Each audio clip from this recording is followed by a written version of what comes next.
तो बात करते हैं मिथुन राशि की नौकरी, बिजनेस, सेहत, रिश्ते और परिवार के लिहाज से 2026 मिथुन राशि वालों के लिए कैसा रहने वाला है।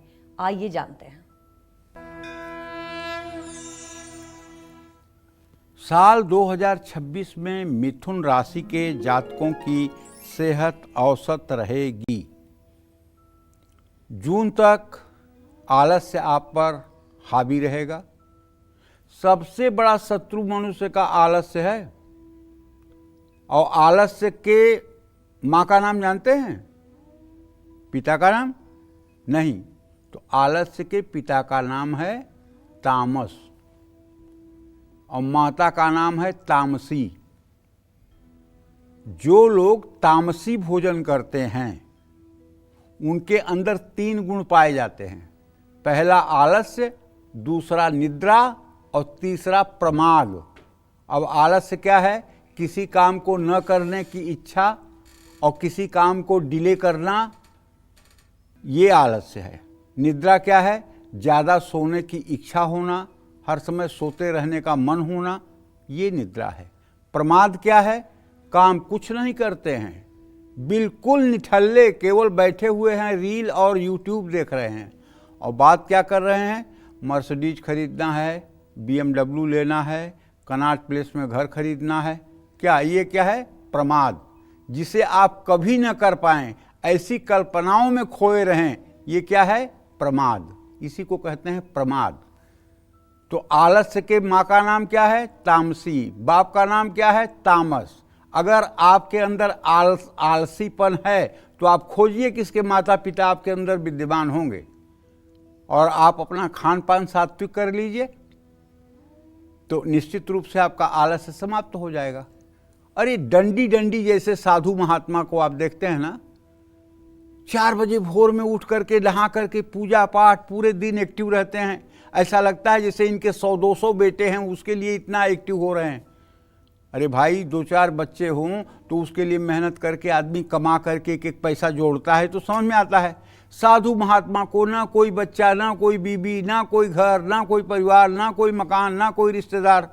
फिर आप 5 बजे भोर में ही उठ करके और 10 बजे रात तक लगातार एक्टिव बने रहते हैं। हर समय माला जप, नाम जप, सत्संग, चर्चा क्यों करते हैं?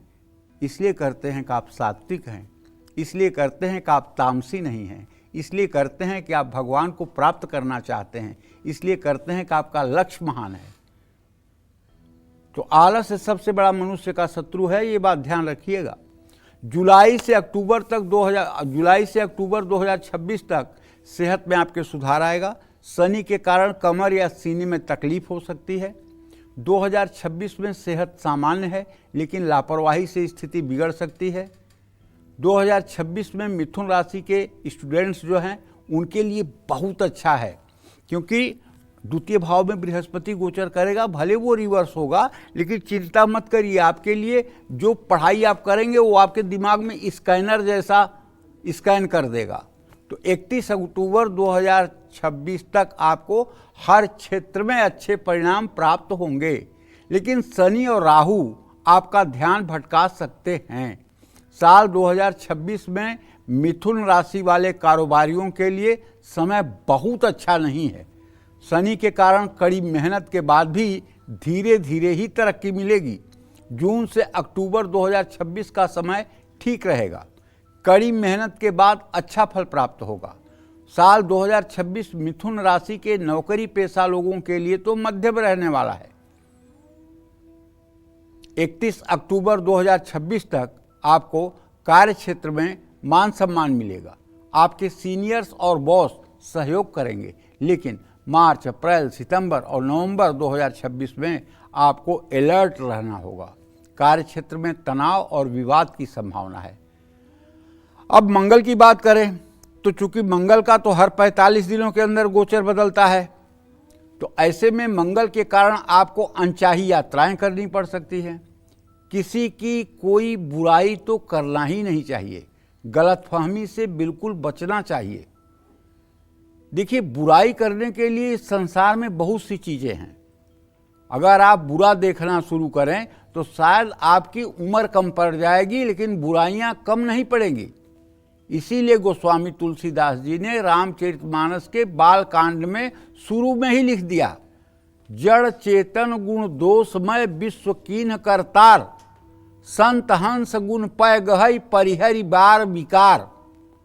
कहने का मतलब कि इस पूरे संसार के जड़ चेतन स्वरूप को विधाता ने गुण और दोषमय बनाया है। संत हंस गुण पय गहई, संत माने सज्जन पुरुष, वो हंस के रूप में, जैसे हंस को दूध और पानी मिलाकर रख दीजिए तो हंस दूध को पी लेता है, पानी को छोड़ देता है। उसी तरह से संत पुरुष समाज की अच्छाइयों को तो देखते हैं लेकिन बुराइयों को न देखते हैं न उस पर चर्चा करते हैं, पानी रूपी विकार को छोड़ देते हैं। जैसे भगवान ने अगर इत्र की दुकान बनाई है तो भगवान ने शराब की भी दुकान बनाई है, भगवान ने माला फूल की दुकान बनाई है तो भगवान ने मांस की भी दुकान बनाई है, भगवान ने मंदिरों में भीड़ लगाई है तो भगवान ने वेश्यालयों में जाने वाले लोगों को भी पैदा किया है। अब आप क्या चाहते हो? आप इत्र खरीदना चाहते हो शराब? ये आपके ऊपर डिपेंड है। इसलिए चाहे कोई भी हो, आप अपना सुधार करो। मैं मेरी तय तेरी भरा भला बुरा संसार, नारायण निज भवन को अपने हाथ बुहार। अपनी गलती को ठीक करो, दुनिया की गलतियों को देखने को और दुनिया की बुराई को करने से बचो, नहीं तो सारी बुराइयां एक दिन आपके अंदर आ जाएंगी, इसमें कोई संदेह नहीं है। गलतफहमी से बचिए और साल 2026 के मध्य से लेकर अंत तक प्रमोशन मिलने का योग बना हुआ है। साल 2026 मिथुन राशि वालों की आर्थिक स्थिति के लिए अच्छा रहेगा, खर्चे कम होंगे, आमदनी बढ़ेगी। शनि, शुक्र और केतु का शुभ परिणाम मिलेगा जबकि राहु औसत फल देगा। साल के दूसरे भाग में फिजूल खर्ची संभालनी होगी। साल 2026 मिथुन राशि वालों के वैवाहिक जीवन के लिए शुभ है। विवाह योग्य लोगों के लिए भी आने वाला साल अच्छा होगा। जून से अक्टूबर 2026 तक शादी पक्की होने का योग है। मनचाहे व्यक्ति से भी शादी के योग बन सकते हैं, लेकिन शनि के कारण वैवाहिक जीवन में मामूली परेशानियां भी संभव हैं। साल 2026 में मिथुन राशि वालों का पारिवारिक जीवन औसत से अच्छा रह सकता है। जून से 31 अक्टूबर 2026 तक घर में मांगलिक कार्य होने का योग है।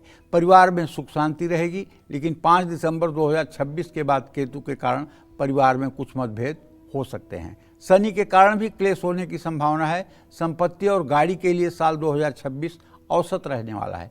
बुध और शुक्र आपके लिए ठीक है, लेकिन शनि से आपको सावधान रहना होगा।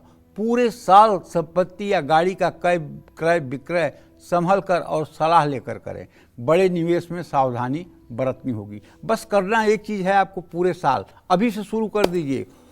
रुद्राक्ष की माला पर ओम गंग गणपतये नमः, ये गणेश जी का मंत्र है। ओम गंग गणपतये नमः, इस मंत्र का 10 माला जब आप सुबह शाम करना शुरू कर दीजिए, पूरे साल करिए। मैं पूरी गारंटी पत्र के साथ आपसे कह रहा हूँ, जीवन में कुछ भी बुरा नहीं होगा।